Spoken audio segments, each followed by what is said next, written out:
দেখে পথের মধ্যে একটা পাগলা, অনেক সময় আমাদের এলাকায় থাকে না, মাথার একটু সমস্যা হয়, সবই বুঝে কিন্তু মাথার একটু বুঝবুদ্ধি কম।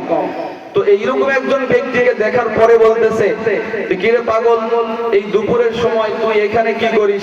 বলে, স্যার আমি এখানে একটা কাজ করতেছি। বলে, কি কাজ? বলে, আমার যে বাড়ি আছে দেখতেছেন আমার সামনে, এই বাড়ির মধ্যে একটা মেয়ে আছে। ভাই মাইকটা ঠিক করেন না,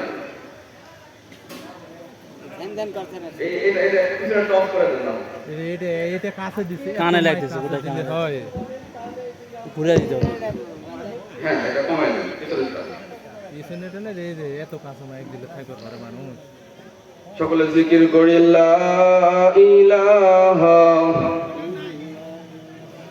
লা ইলাহা ইল্লাল্লাহু ইল্লাল্লাহ লা ইলাহা।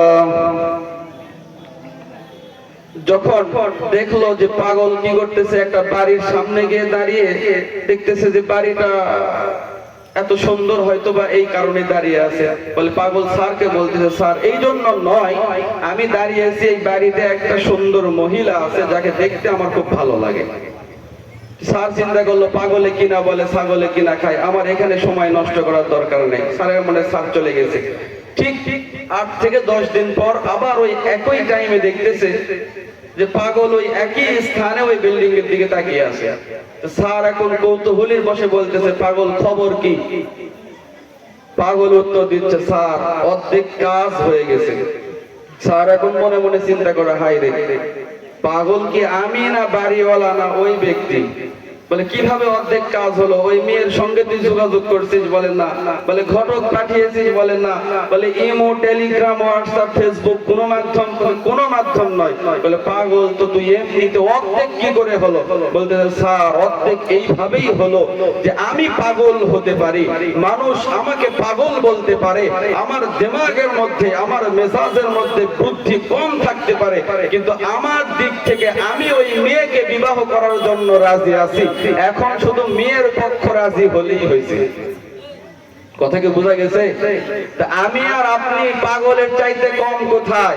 আমিও চাই যে আল্লাহ পাক যদি আমাকে জান্নাতটা দিত ভাই, আমিও জান্নাতের মেহমান হতে চাই।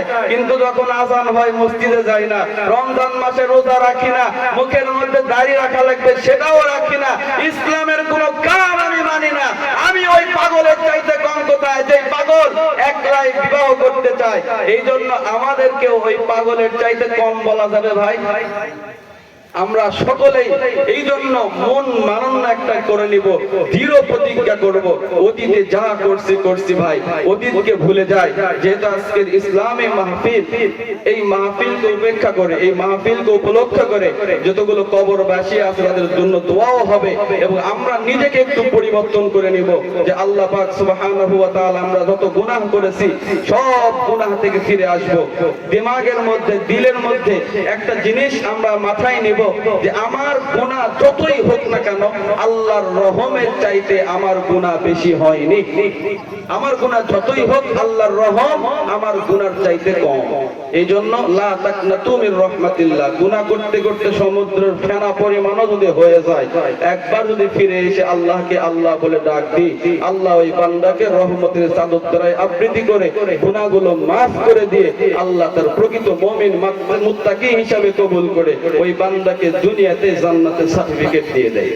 আল্লাহ পাক সুবহানাহু ওয়া তাআলা আমাদের সবাইকে, এই যে সামান্য কিছু কথা হলো, কোরআন থেকে একটি আয়াত এবং হাদিস থেকে একটি হাদিস আপনাদেরকে শুনিয়েছি, আল্লাহ পাক এই কথাগুলোর উপর বিশেষ করে বক্তা, শ্রোতা, আমরা যারা আছি আমাদের সবাইকে এই কথাগুলোর উপর আমল করার জন্য কবুল করে নিন। আসলে এরকম একটা মাহফিলে আমার মনে হচ্ছে যতগুলো লোক আমরা দোকানপাটে আছি, যদি আমরা সকলে আসি আমাদের জায়গা দেওয়া অসম্ভব, কিন্তু আফসোস সকলে আসতে পারে না। আপনারা হাদিস শুনছেন না যে ময়দানে মাহশরে জান্নাতীদের কাতার হবে একটি, আর বাকিগুলো কাদের কাতার হবে?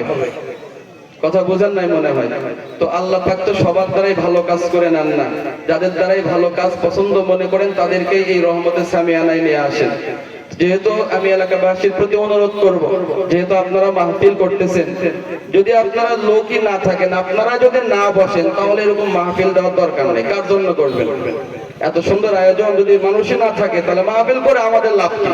যদি মানুষ দিনের কথাই না শুনে, তাহলে করে আবার লাভ কি? এত টাকা খরচ করার কোনো প্রয়োজন আছে বলেন? এই জন্য মাহফিল যারা আমরা করব, অবশ্যই একটা কথা আমরা সকলে শেয়ার করে নিব, যে এলাকায় মাহফিল আমাদের, আমরা আলোচনা শুনবো, আমরা মাগরিব থেকেই প্রস্তুতি নিয়ে নেব। ঠিক আছে ইনশাআল্লাহ? আল্লাহ পাক সুবহানাহু ওয়া তাআলা আমাদের সবাইকে এই মাহফিলের ওসিলায় গুনাহগুলো মাফ করে দিক। ওমা তাওফীক ইল্লা বিল্লাহ। আলা ইন্না মাতা নাসরুল্লাহি করিব। আসসালামু আলাইকুম ওয়া রাহমাতুল্লাহ।